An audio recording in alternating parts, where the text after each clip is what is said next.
Hello viewers, welcome to my channel. मैं हूं physio Abhijit और आज इस वीडियो में हम बात करेंगे नॉक नीज की और साथ ही देखेंगे कुछ बहुत ही इफेक्टिव एक्सरसाइजेस नॉक नीज को ठीक करने के लिए।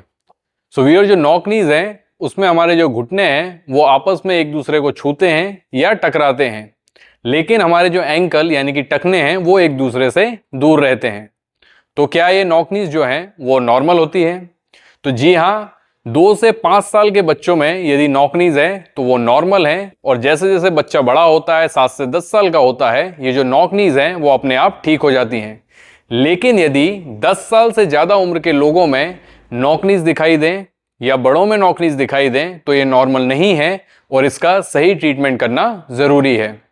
सो व्यूअर्स, वीडियो में आगे बढ़ते हैं और जानते हैं किन कारणों से नॉक नीज हो सकती हैं, जो घुटने हैं वो आपस में टकरा सकते हैं। तो पहले हम मैकेनिकल कारणों को देखते हैं। तो सबसे पहला जो मैकेनिकल कारण है वो है हिप मसल्स की वीकनेस यानी कमजोरी। खासकर जब हमारा ग्लूट मीडियस मसल जो है वो कमजोर होता है तो हमारे जो हिप की स्टेबिलिटी है वो कम होती है और जो हमारा घुटना है वो अंदर की तरफ जाता है। इसे हम डायनेमिक नी वेल्गस कहते हैं। दूसरा कारण है एंकल प्रोनेशन या फ्लैट फुट। तो जब हमारा पैर का पंजा अंदर की तरफ मुड़ता है, ओवर प्रोनेशन में जाता है, तो उसके साथ साथ हमारा जो घुटना है वो भी अंदर की तरफ जाता है। इसके अलावा मस्कुलर इम्बैलेंस के कारण भी नॉक नीज हो सकती हैं। इसमें हमारे जो एडेक्टर मसल्स हैं यानी कि जो थाई के अंदर वाले हिस्से के मसल्स हैं वो टाइट हो जाते हैं और जो बाहर वाले हिस्से के मसल्स हैं, जो एबडक्टर मसल्स हैं, वो वीक हो जाते हैं। तो मस्कुलर इम्बैलेंस के कारण भी नॉक नी हो सकता है। इसके अलावा दूसरे कारणों की बात करें तो विटामिन डी की कमी, मोटापा या कोई फ्रैक्चर इंजरी के कारण भी जो नॉक नीज हैं वो हो सकती है। सो व्यूअर्स, लक्षणों की बात करें यानी सिम्टम्स की बात करें तो नॉक नी में हमारे जो घुटने हैं वो टकराते हैं आपस में, हमारे जो पैरों का शेप है वो चेंज हो जाता है, ज़्यादा देर चलने या दौड़ने में घुटने में दर्द हो सकता है। इसके अलावा कमर, कूल्हे या एड़ी में भी नॉक नीज के कारण दर्द हो सकता है। सो व्यूअर्स, हम वीडियो में आगे बढ़ते हैं और देखते हैं कुछ बहुत ही इफेक्टिव एक्सरसाइजेस जिससे आप नॉक नी को करेक्ट कर पाएंगे। इससे पहले यदि आपने मेरे चैनल को अभी तक सब्सक्राइब नहीं किया है तो चैनल को सब्सक्राइब कर दें, वीडियो को लाइक कर दें और साथ ही साथ बेल आइकन दबाना ना भूलें ताकि आगे आने वाली वीडियोस की नोटिफिकेशन आपको मिलती रहे। और यदि आप मुझसे ऑनलाइन कंसल्टेशन लेना चाहते हैं, ऑनलाइन ट्रीटमेंट कराना चाहते हैं, तो स्क्रीन पर दिए गए नंबर पर कॉल या व्हाट्सएप करके जरूर कॉन्टैक्ट करें। इस एक्सरसाइज में आप एक लूप बैंड को घुटनों के ठीक ऊपर पहन लें। बैंड आपके घुटनों को अंदर की तरफ खींचेगा। आप बैंड पर बाहर की तरफ प्रेशर लगाते हुए घुटनों को बाहर ले जाएं। यहाँ से आप नीचे जाते हुए स्क्वाट्स करें और फिर ऊपर आ जाएं।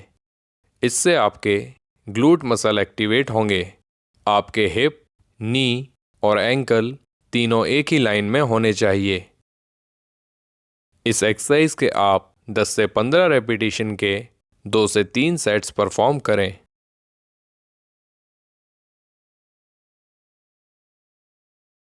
इस एक्सरसाइज में आप साइड में लेटकर अपने दोनों घुटनों को मोड़ लें। अब अपने ऊपर वाले घुटने को ऊपर उठाएं।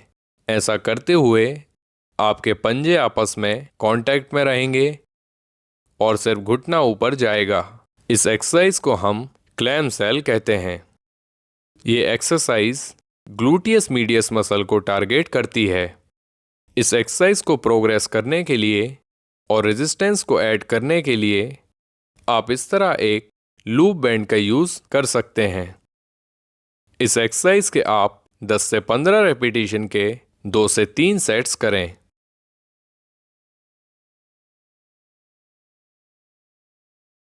इस एक्सरसाइज में आप एक स्टेपर पर एक पैर से खड़े हो जाएं, दोनों हाथों को कमर पर रखें, स्पाइन को सीधा रखें और अब पैर से बेंड करते हुए दूसरे पैर के पंजे को ज़मीन से टच करें और वापस स्टार्टिंग पोजीशन में आ जाएं।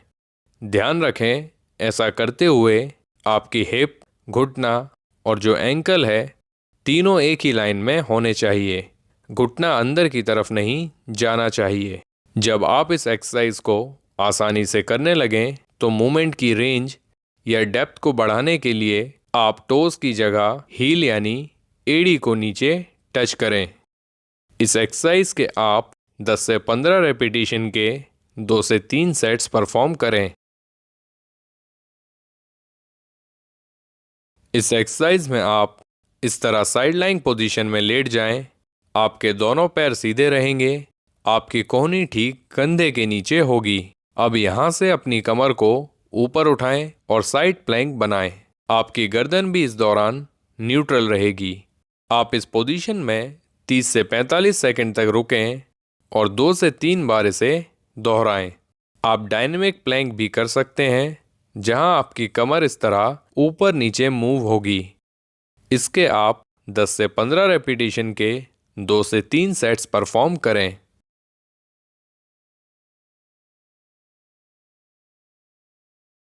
टाइट एडक्टर मसल्स को स्ट्रेच करने के लिए आप एक पैर को इस तरह बाहर निकालें।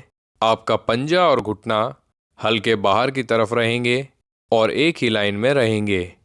आपका दूसरा पैर सीधा सामने रहेगा। अब यहाँ से अपने घुटने को मोड़ते हुए बॉडी वेट को आगे की तरफ शिफ्ट करें।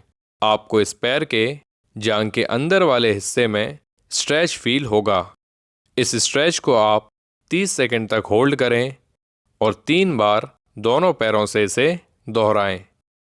आप 2 स्ट्रेच के बीच 10 सेकंड का रेस्ट लें।